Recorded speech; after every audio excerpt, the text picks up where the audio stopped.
And now, Detailing Success and PNS Double Black present the Renny Doyle Podcast, a podcast for blue-collar entrepreneurs.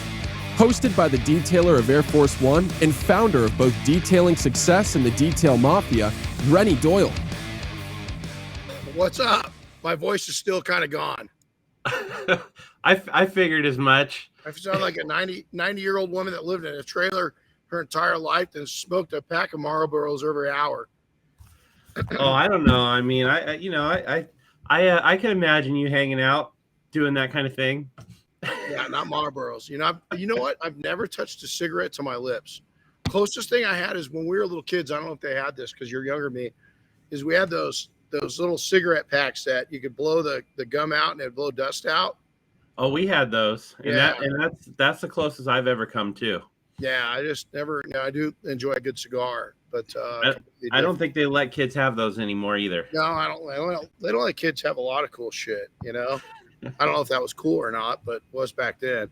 That is one thing I could probably say that my kids could do without. There's a couple things: methylate, mercurochrome. Yeah, there's some things. Leaded paint. Maybe that's the problem. I don't know.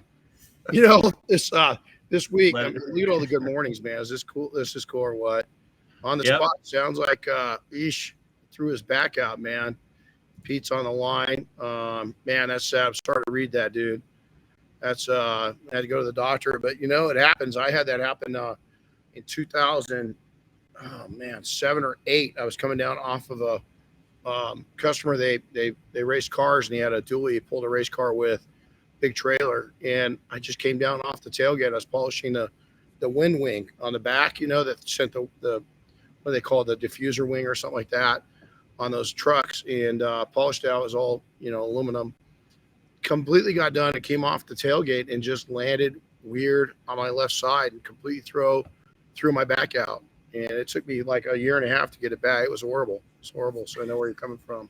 Well, we took off after we got married. My wife and I, we took off up the coast in my old '68 Cougar, and we got up to Santa Barbara, and I got out of the car and collapsed on the sidewalk. And whatever it was, combination of whatever I was doing the day before, getting the car ready and sitting in those old bucket seats, I ended up with a sciatic nerve problem, and it knocked me out for a while. I spent my whole honeymoon not moving. Oh boy. Well, that's the dead opposite of what do you want to do on your honeymoon. Just stay it, Yeah. Chris, I feel bad because I spent my whole honeymoon. Okay. Truth be, I was going to brag a little bit. Do you know what happened on our honeymoon? I don't know. This is pretty personal. I don't know if I should tell it or not. It's totally kid friendly. Matter of fact, you can put it in a Disney movie. We get up. Okay. We got married. We went to Tahoe, and then my dad said that he would take, this is before we moved to Sun Valley, Idaho. And we love Sun Valley, right? So we decided he would rent the condo for us for our wedding gift for a week. So we get up there. Well, my brothers crashed our condo.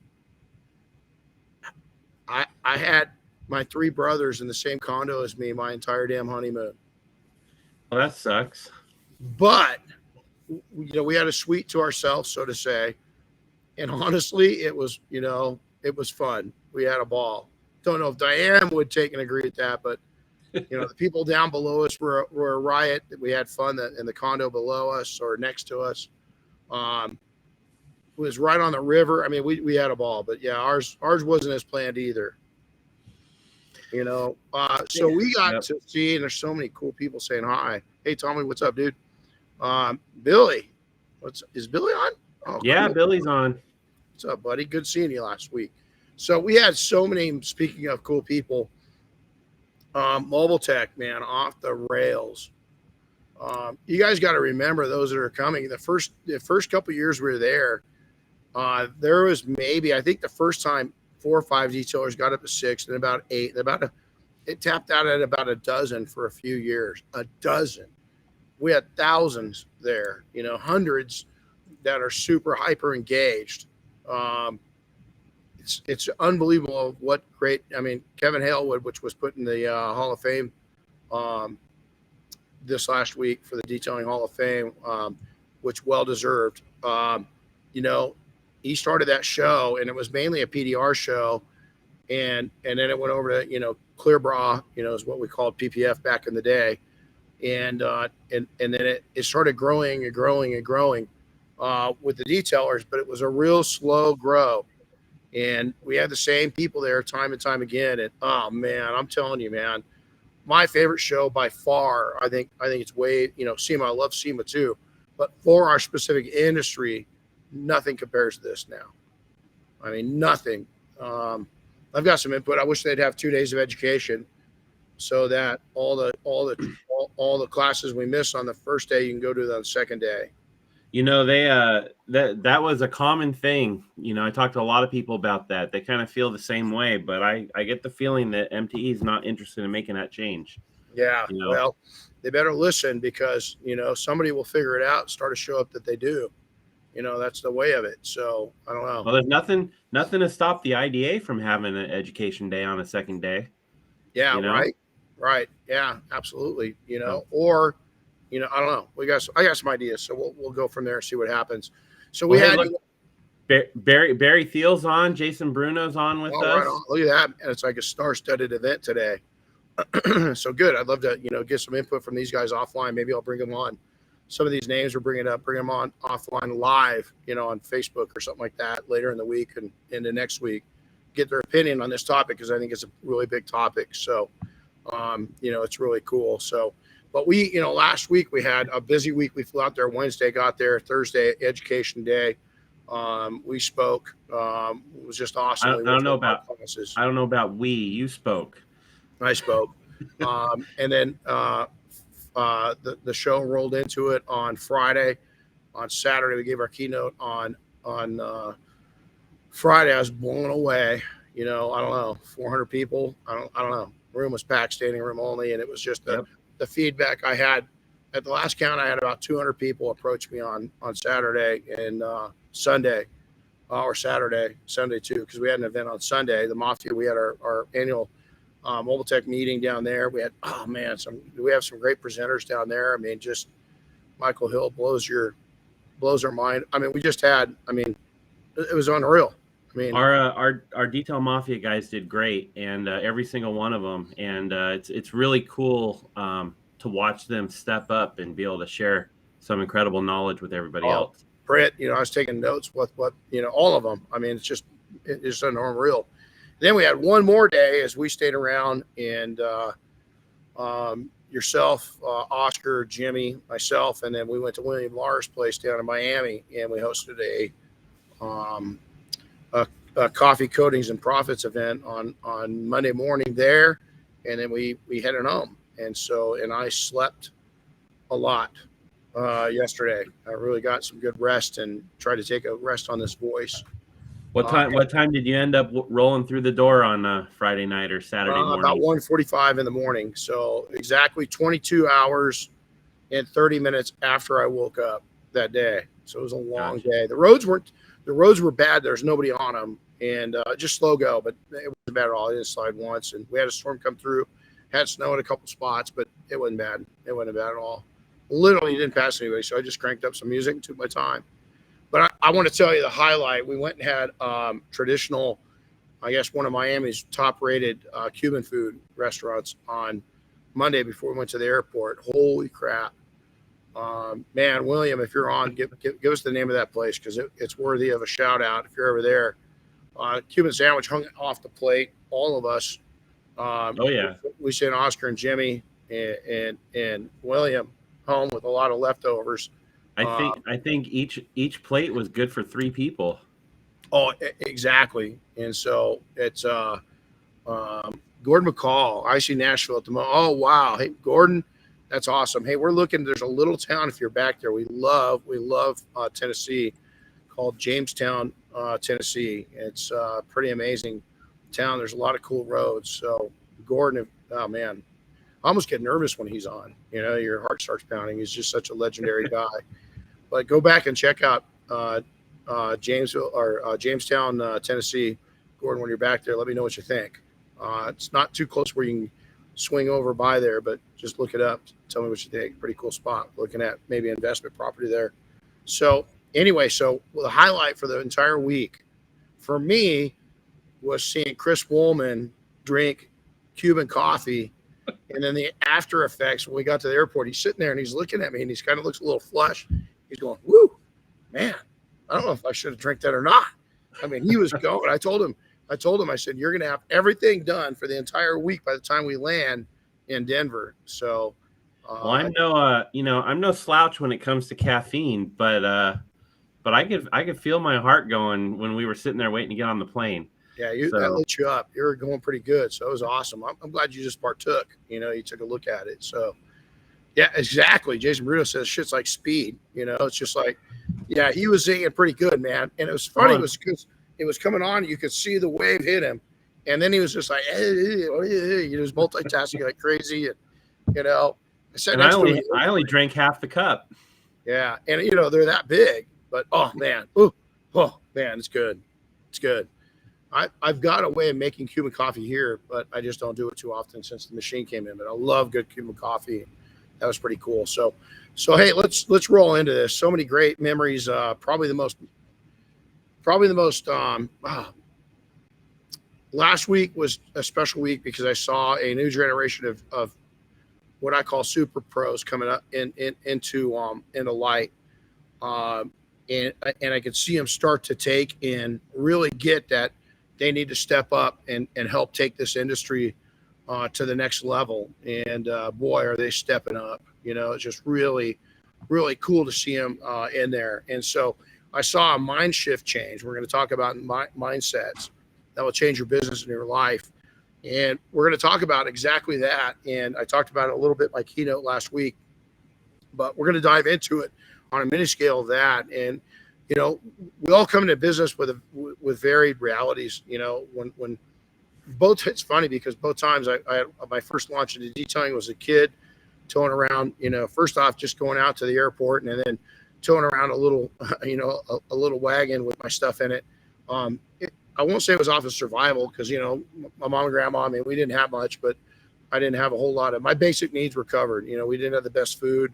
We didn't have the best situation, but my basic needs were covered. But I wanted something Brian Crosby taught me is more. I was a kid that was hungry for stuff, knowledge, mainly. To do a dead end job just wasn't of interest in me back then. I wanted something that was going to take and fill my mind up with knowledge and experiences. And so detailing, I launched into that. When I launched back into it in 98, it was back into almost like a survival mode because of what we'd gone through. And so both times my mindset was kind of what I think a lot of people get into detailing for, and that's kind of survival or a way to just kind of make it ends meet.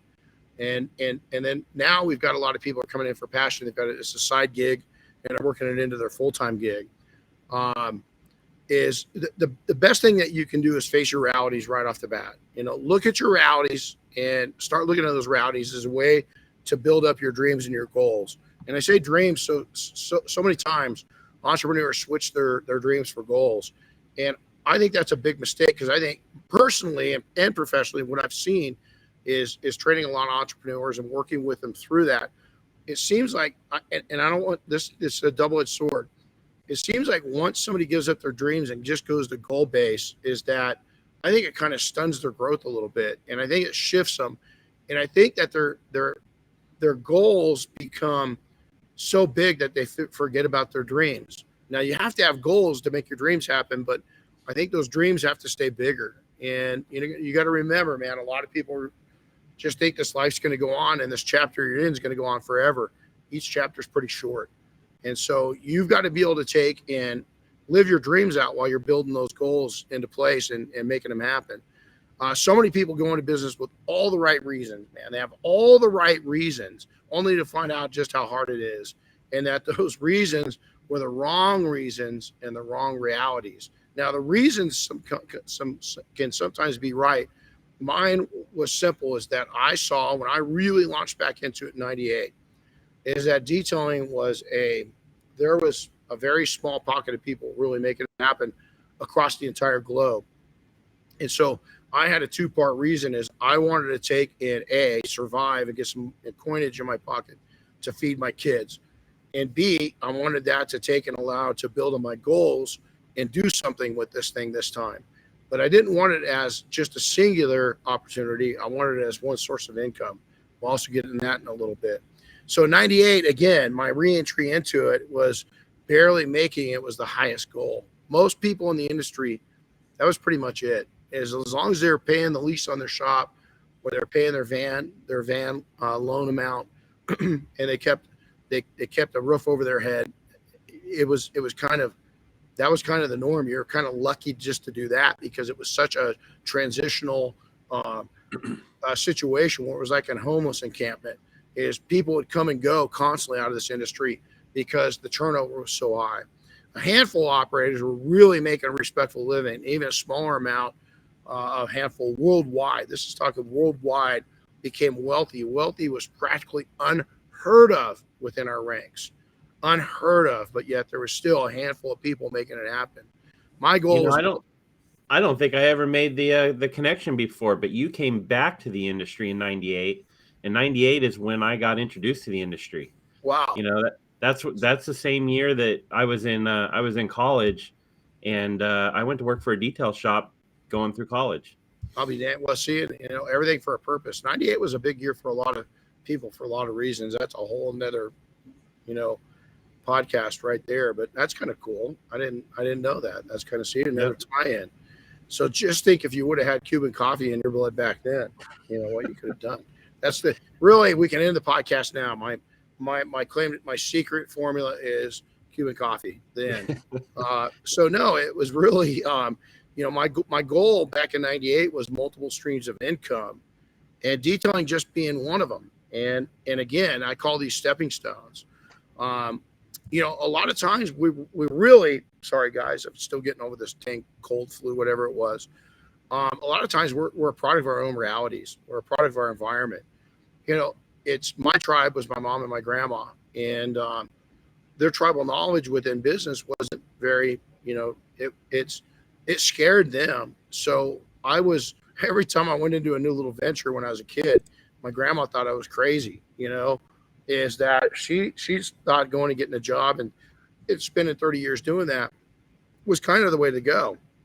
And I'll never forget, when I started making things happen, they were really shocked. And it wasn't that they didn't believe in me. It was just that their knowledge base, their comfort level told them that you had to go get and somebody else had to put you in that position for you to be successful. They just didn't understand of doing it solo.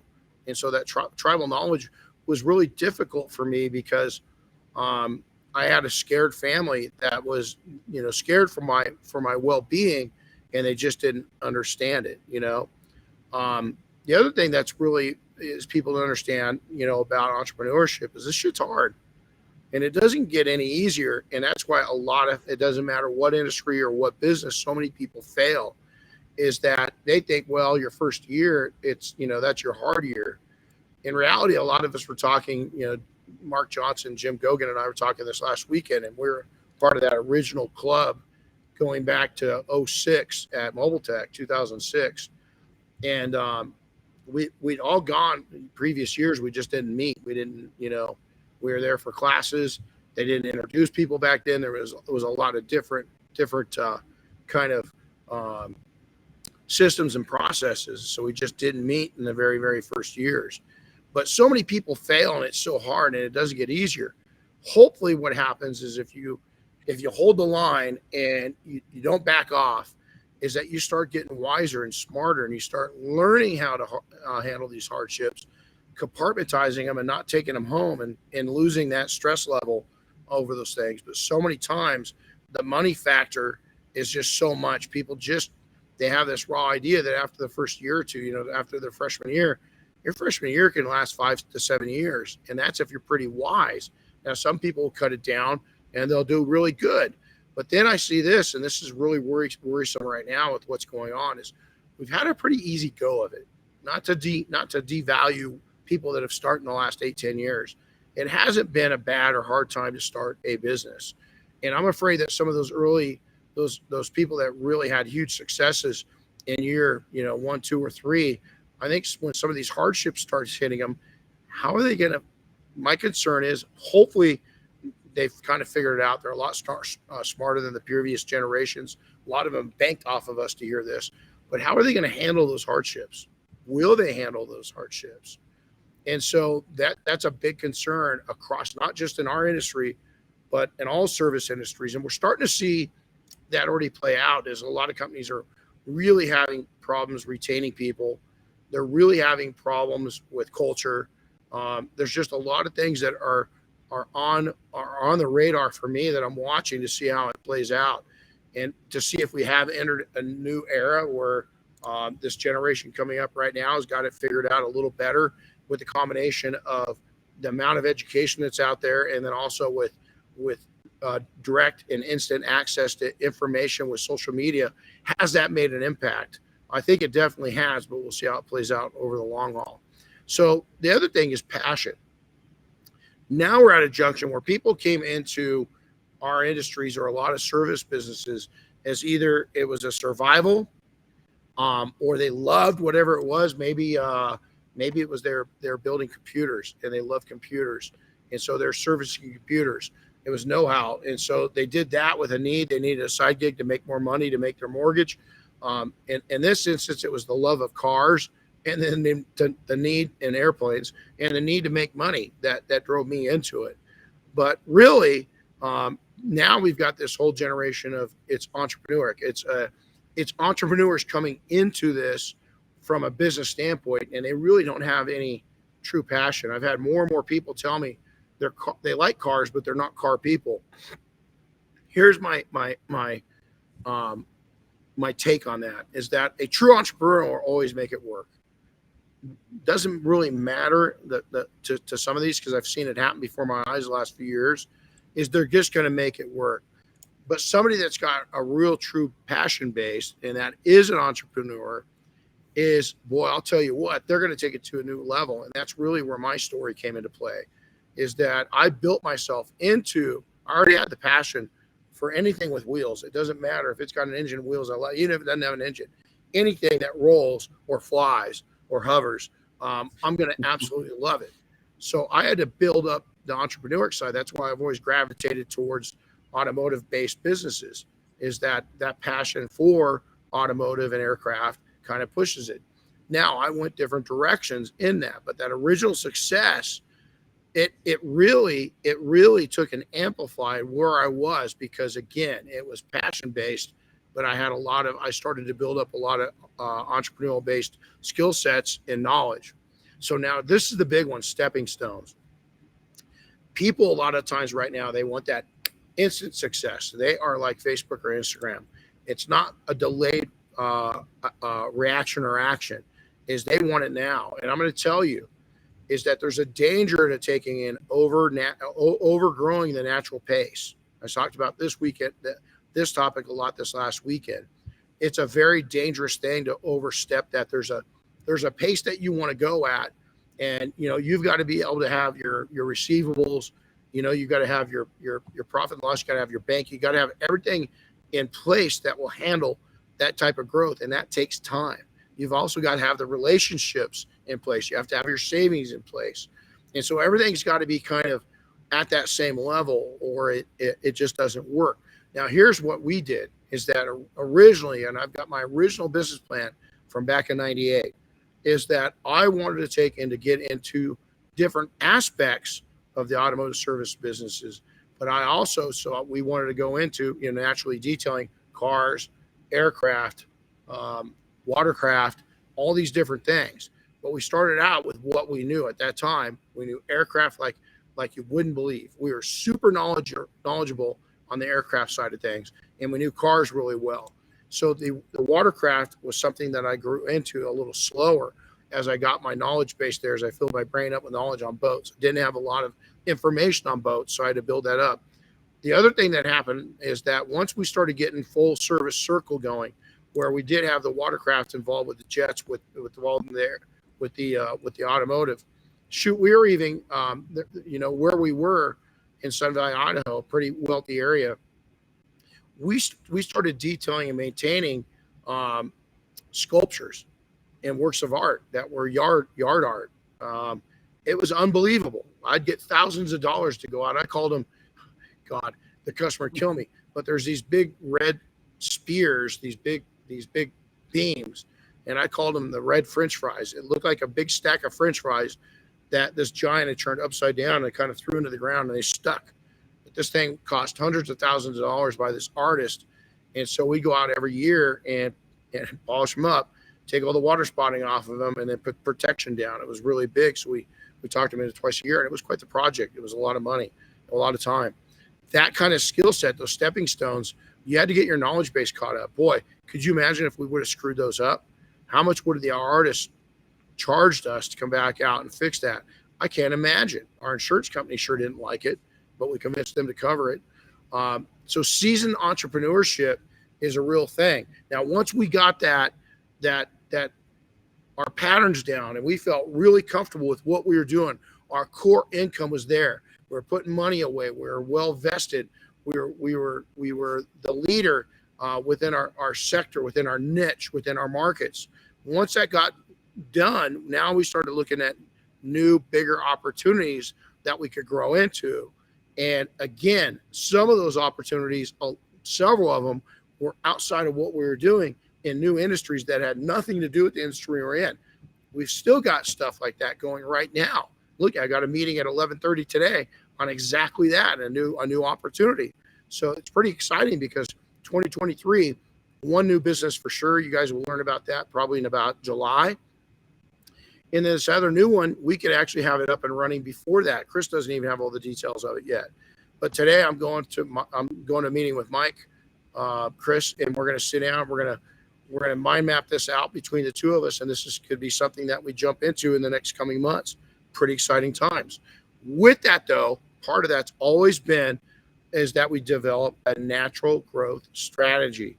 And again, that is something to where we don't overcommit to it, and it doesn't rob the opportunity from further opportunity and growth because we went too fast, too soon. And so that's a really, really exciting thing. Now, what's this got to do with mindset?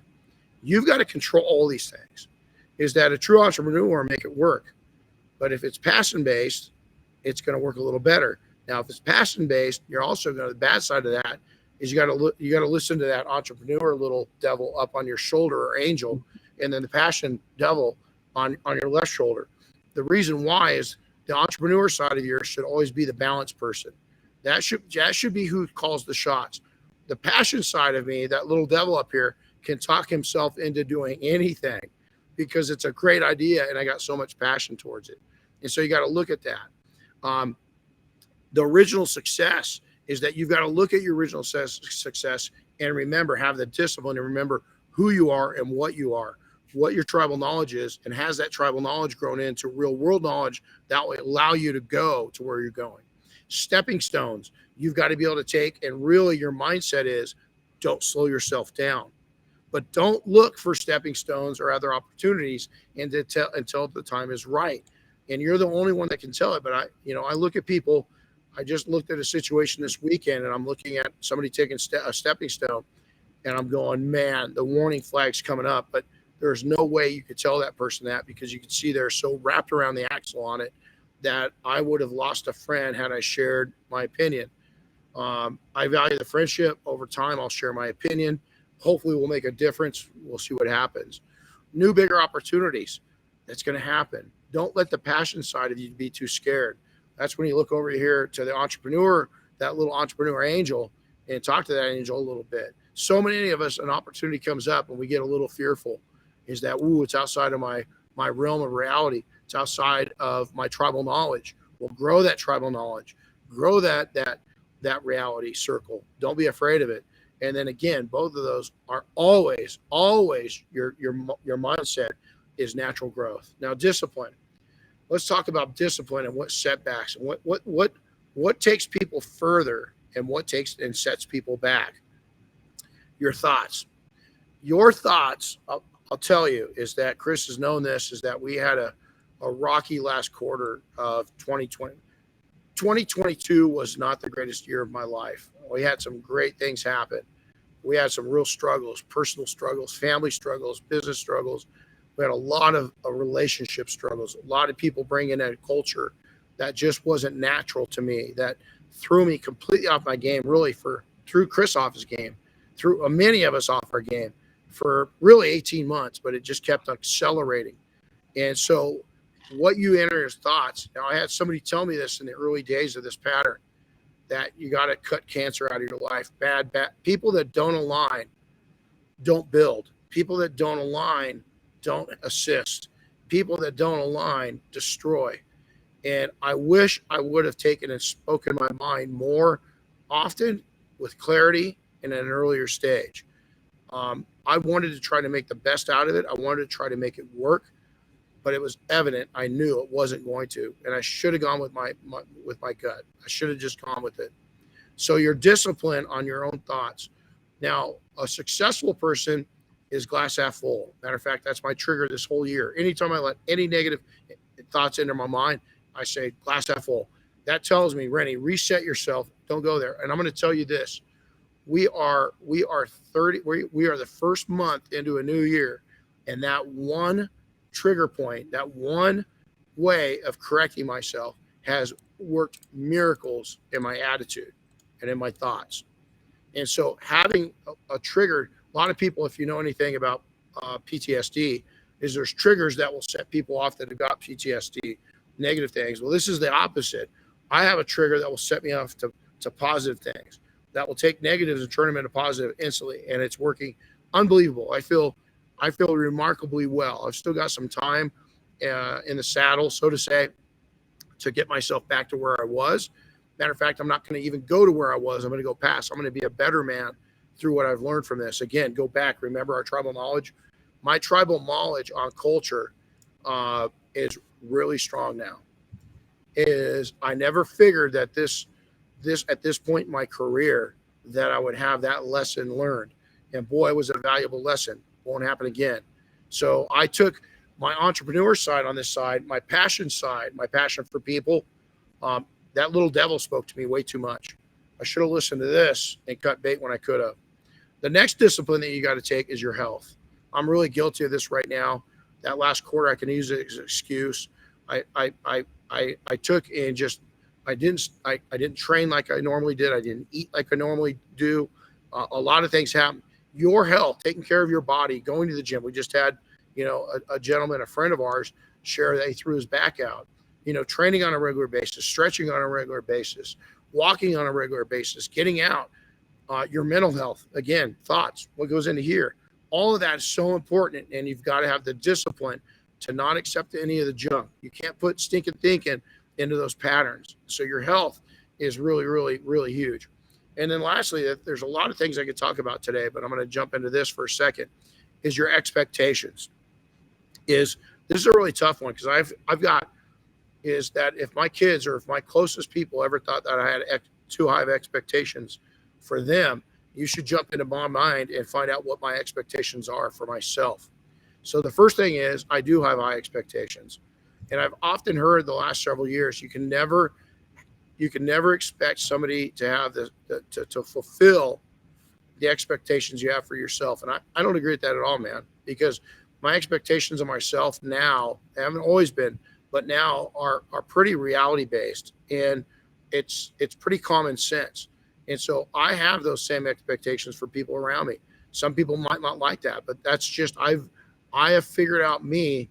And if I lower those expectations, well, then mentally those thoughts, I'm resentful because I'm expecting this of myself. I think that everybody around me really should meet that energy. Now, maybe they don't know what that energy is.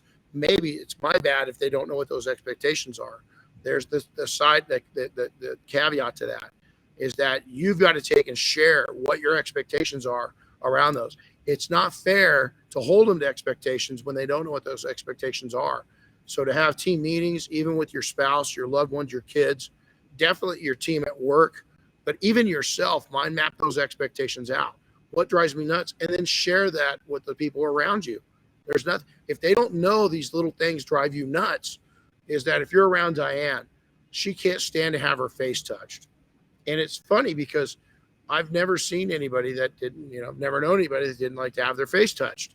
Well, now I'm hypersensitive to it because I know that when it happens, she wants to Edward Scissorhand the person to cut their hands off, right? And so I pay attention to it. And so I've told Diane, hey, you've got to tell people, close friends, you don't like to have your face touched. You don't like to have facial. You're not into that. It's not your thing. It's an expectation. You've got to teach people this expectation. And so moving on right down through discipline, is you got to pay yourself. Now, when I say that, most people think you got to pay yourself by compensation of financial rewards. That's part of it. What you need to take and pay yourself with is a good quality life. You've got to pay yourself with a good schedule. Why? Ask yourself this. If a past boss or a past company you worked for had the expectations of your work schedule right now, would you have kept that job? And most people would say, no, there's no way I'd keep a job with the expectation. Now, if you're putting those expectations on yourself and working for somebody else and they're not doing it, that's your bad. You've got to set that expectation. But the thing that you want to do is you want to pay yourself. You want to pay yourself with some self-time. You want to pay yourself with some self-discipline. You want to pay yourself with self-education, reading, all these different things. You want to pay yourself financially. You want to be able to reach your goals of what you want to make. Listen, if you're going backwards or you're staying in the same place, deep down, you might tell yourself, hey, man, I've got a plan. I can plan. But you better be really good at selling yourself. So, because in your psyche is that when you're not going anywhere or you're moving backwards, is your burnout rate is going to be tremendous. And so when you pay yourself, you want to pay yourself, not just financially, but a vacation. And that vacation, everybody says vacation, you think expense. It could be out camping in the woods. Doesn't cost much. Matter of fact, I could go camping today and it would cost me pennies, absolute pennies. And so don't tell me you can't take pennies a day. Don't tell me you can't take a vacation, that you can't afford a vacation, or you can't afford to take the time away from your company. Is that if that's the case, I'm going to take and tell you to rethink of making this a side gig until you can afford to do it the right way. I did it. Am I preaching? Oh, it's easy for you to say. No, this was a side gig. Detailing was a side gig. All my businesses were a side gig until it could run itself like a real business. And part of that was me stepping away from the business, walking away from it, and it not having any problems. Yeah, I might have to shut my shop down, not have any income in. But if I had been putting money away enough, a lot of people, we just witnessed that down at Mobile Tech. A lot of people had to shut their businesses down. But they had taken and put money away so they could afford to go pay themselves with good thoughts, good health, good expectations, good knowledge, and expanding the tribal base. So part of that paying yourself too is realizing this is a big one. And I based my whole life off of this. Even though I've got the money to pretty much go out, I'm not going to go out and buy, a house on Maui for, $28 million. I don't want to say that. But here's the thing is realizing what are wants versus what are needs. And so still to this day, I practice that. I might want that. I might be able to afford that. But is it needed, and will it take away from what I'm working on the current business opportunity I'm working on? Could I put that money in that opportunity on that want and wait on that want and maybe upgrade the Porsche 911S to a turbo or GT3 if I did it right? Is that's a want versus a needs. And so you've got to, every time even a small item, I've so trained myself to do this. Is this a want or a need? And even if I'm buying something for, the horses or something like that, do we need this or do we want this? And what it's done is keep me from making really foolish mistakes financially in a long, long time. I still do it. I still look at stuff and said, man, if you ever had a buyer's remorse, I look at it, and the reality is, especially on cars, I'll get something, I'll want something. Man, I wanted my WRX. I've always wanted a WRX STI. I thought it was a great car for business. Went got it, and that was so unsatisfying.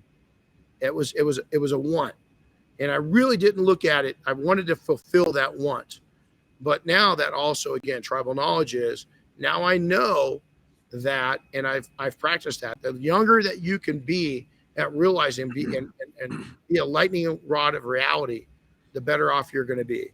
Is learn that habit or learn that talent at a very young age of identifying wants versus needs. In your whole life, you might get to a point to where man, I can go buy that. Still practice that wants versus needs. It's going to keep you humble, and it's going to keep you from making dumb mistakes based off of ego or based off of just flexing, whatever you want to call it. You should have just went straight for the 911.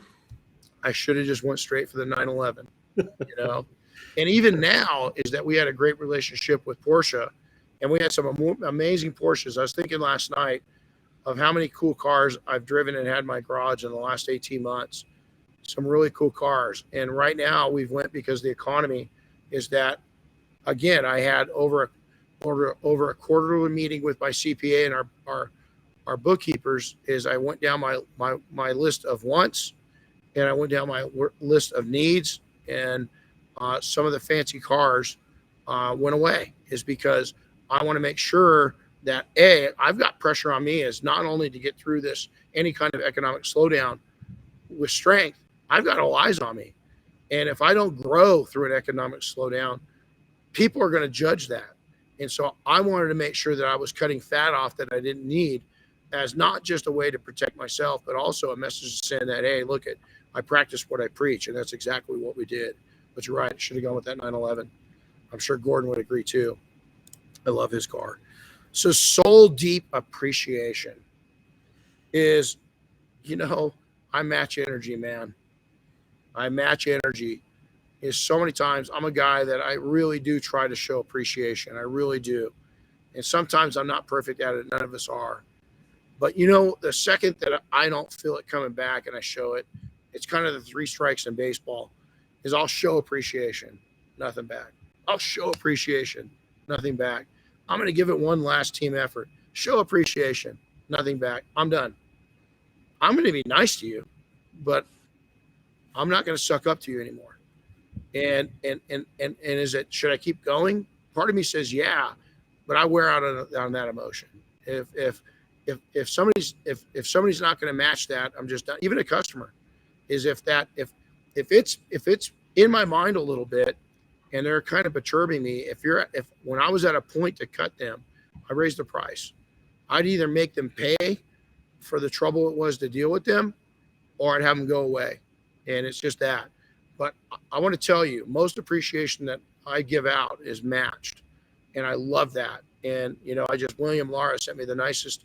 We went to his event on Friday at his shop. He sent me the nicest text message, and just the appreciation. And I showed it back. I appreciate everything he does, how hard he works, how good of a friend he is, how little drama he offers up in my life, all these different things. I had people coming up to me after the keynote and telling me things they appreciated. And I try to always tell them, man, I really appreciate that. And the feedback's really good because I know what I can work on. Right. And so that soul deep appreciation has gotten me a lot of places in life. And I think it's an important part, and it's got to be heartfelt and it's got to be real. But on the other side of that, man, I've learned that allowing yourself to get kicked in the teeth and not have somebody take and match that, that's bad for me. Getting that energy back, it doesn't sit well with me. So you got to cut it out of your life. Next up on this is really a market outlook, a niche outlook, if you would, is that, we went into business having 2 niches. I love to have a niche in my marketplace. Now I've heard this, is it niche or niche? Chris, we got to ask your wife. She's a teacher. Don't ask me on this one. All I can confirm is that it's Porsche, not Porsche. It's Porsche, not Porsche. Porch is what you sit on and have a cigar. That's a porch. Just saying it weird. But your market outlook is your niche. We'll call it a niche for now. Is that we didn't have a single service outlook on our business because we had a lot of experience within the automotive world and within the corporate jet and the general aviation market. So we didn't have a single, but we didn't have a lot of experience in watercraft. I mentioned that earlier.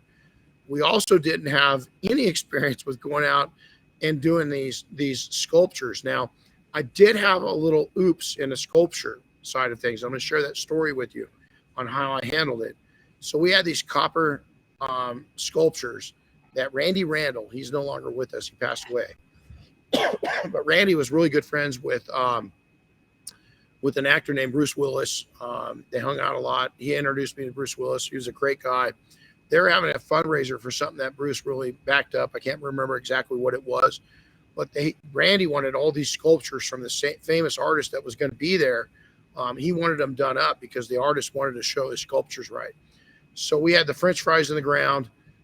We had several copper and bronze. We had all these. So I went to the artist and I said, look at what do we use to clean? And I took pictures and emailed them to the pictures of the sculptures. There's only 3 that I had no idea what to use on them. And I definitely didn't want to touch these things because I know these things were, $150,000, $200,000 each. And so the artist sent me back explicit. He goes, on these 3, you do the same thing. And he laid me out the exact formula of what to use to clean them. And that's all we were doing is a really good deep clean.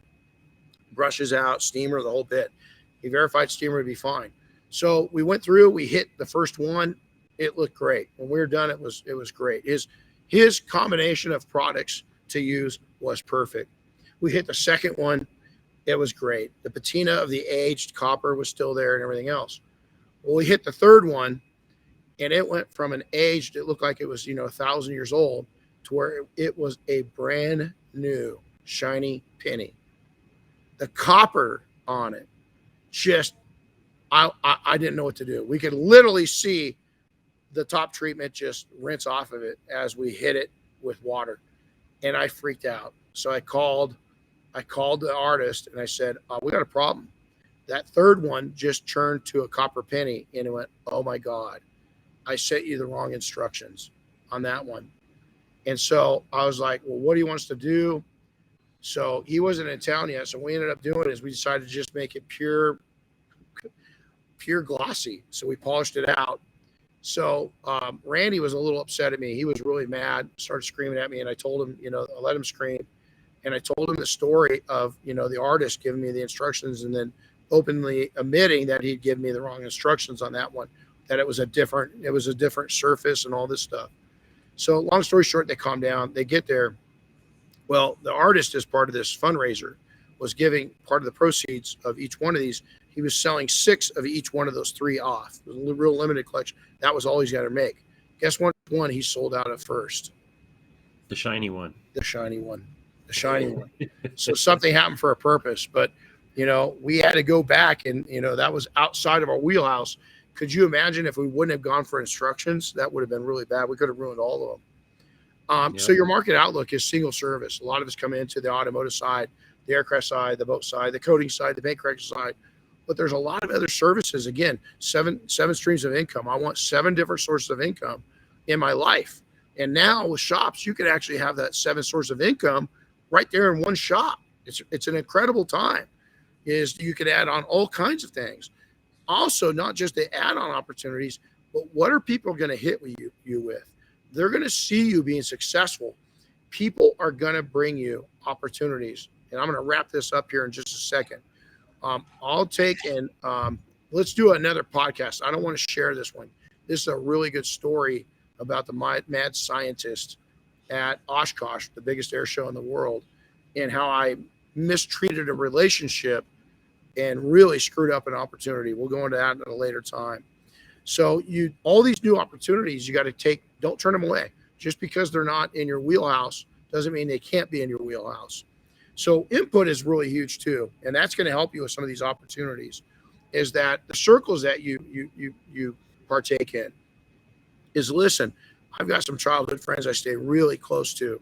We grew up kind of in an interesting area, and we all have built our interesting stories. But some of my friends I had to part with. They were into things that were destructive towards life, definitely the life I wanted to build. And so I was really protective of my circles. Also, I've been invited into some circles I didn't necessarily think I belonged to, but people saw things. Well, Randy Randall, I just shared that, is I got, this guy's a multi, millionaire, probably close to a billionaire. And here's Bruce Willis. He introduces me to, at that time, this guy there was no bigger movie star in the world than Bruce Willis. And here I am trading cell numbers with Bruce Willis. That was a weird circle to be in. But you know what? I became comfortable in it. So you're going to get, your circles aren't going to get bigger. They're going to get smaller, but there's going to be more of them, is my take on this, is that You're going to be invited to circles, and they're really small circles, and you better honor those circles. There's things you can't say, and I know I'm loose-lipped and I come off. Listen, I know how to act appropriate when I get into the right circles. Is that you'll see there's 7 shades of gray with me, and I'll become a chameleon very quickly. I know when to wear a suit. I know when to wear the cap. I know when to not to, and that's really important. Books. Chris bought me a great book. I'm reading it. It's fantastic. I'm back on the habit of wrong input. Remember your thoughts. I'm back to the habit of reading 2 books a month, and I absolutely love it. Podcasts, a lot of good information out there. Forums, this is the unknown. This is the wild, wild west. There's no face behind that. And so I'm really careful of the knowledge that I get out of forums. If I get a little tidbit of information, I go research it right away. There's knowns and unknowns. There's theories versus realities. There's a lot of good information out there, but there's a lot of fakes playing office in the world right now. We have some of them in Washington, D.C. That got elected. It's amazing. But that all these factors, even these fakes, are playing into the right or wrong mindset, and they stimulate growth. And so you got to be careful and protective, but you've got to go out and get a lot of input your entire life. Never stop getting input, because that factors into your successes now and your future successes later. And really, people look at it this way. I'm going to end it with this, is that I've often heard people kind of compare life to a book, is that you've got different chapters. And I agree. Most people do, is their life is going to be a book, not mine. Mine's going to be a library. I'm filling it with books. Where other people have chapters, when I'm done with this journey, you're going to take it. Unfortunately, I'm trying to share as much of information about my life, my journeys, as I can, because once anybody passes and they're on to the next glorious thing, is that library is pretty much burned down unless you share your knowledge with others. And so I have no goal to build one book, as I want my life to be an entire library. And I'm still, the nice thing is, at 56 years old, is I'm filling that library up at a much more rapid pace than I did in the last 5 years, the last 10 years. I put more into that library in the last 10 years than I did the first 46 years of my life combined. I imagine that the next 10 years, I'm going to put more into it than I did the 10 years I'm bragging about right now. Is that get out there. People are the center of that. The people you meet, the people you engage with, the people that you call friends and associates and colleagues, that's all part of it. So this is my challenge to you. Think better, not bigger. So many people think of going big. Think about going better, and you're going to have a lot of successes in life. All right, Chris. So we've got an exciting time. We're going to start announcing these things a little further. We're going to mix them up a little bit. Got some amazing guests coming on, a lot of good information coming on. And so I'm really excited. Any closing comments from you? And I want to say this before you do that. Thank you all for partaking. Also, good friend of mine, Uni Carlos, big part of this industry, really close friends of mine. Uni's mom is going through a life challenge right now. If you wouldn't mind keeping her in your prayers, we sure appreciate it. For those that are prayer warriors, believe in prayer, just say a little prayer for Uni's mom. The family could use it right now, and we definitely want all the good to come out of this and what she's going through. So keep in your prayers. But thank you all for attending these podcasts. It means the world to me. I don't want to be popular. I want to make an impact. And so, Chris, with that, any closing comments? I don't got too much. I got a busy day of catching up ahead of me. So, it's didn't look at too much yesterday after getting back. No, I didn't either. So I'm going to go down and meet with Mike today. It's exciting to meet with my buddy, childhood friend. Again, somebody I've kept in my circles. We're about ready to take and build a couple more circles and bring some people into it. It's going to be a fun time. So, hey, everybody, thank you. Yeah, Nathan, you bet, man. You have an appointment. You got an appointment with your CPA. I'll tell you, I've got one. I'm laying out an email to her telling the story of 2022, because last year I told the story and it saved me $23,000 in write-offs.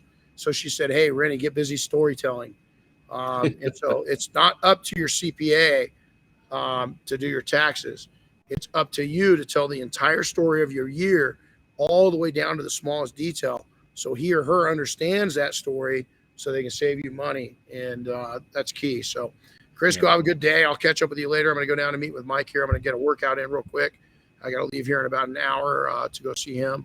I'll be available. So for those of you real quick that weren't at MTE and didn't catch the keynote and stuff like that, I am going to be able to put the audio out as a podcast, it looks like. So keep your eyes and ears open for that one. Oh, that's kind of cool. I'd love to get the video and kind of do some playing with that too. So, yep.